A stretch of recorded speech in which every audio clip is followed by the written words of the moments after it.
Mına бүгүнкү Аламан улактын алдын таштаган Айбек балбар. Султанчик менен. Boş.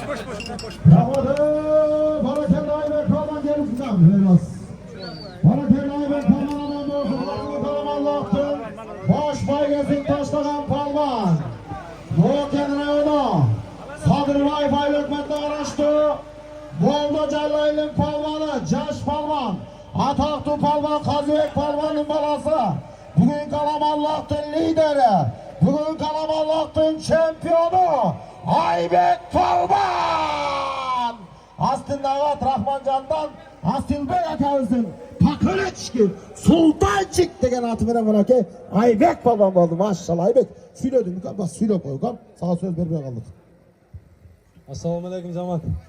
Mına şu ıntıma ulaqtın zaman öttü. Şunday taza ulaqtar köp bolsun ha. Amin.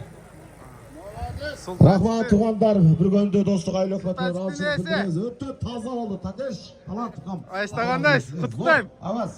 Sultanчик tağında ekan ha. Dinlerden Allah razı olsun. Sorumlu da ama çaştı gene. Şuna boş.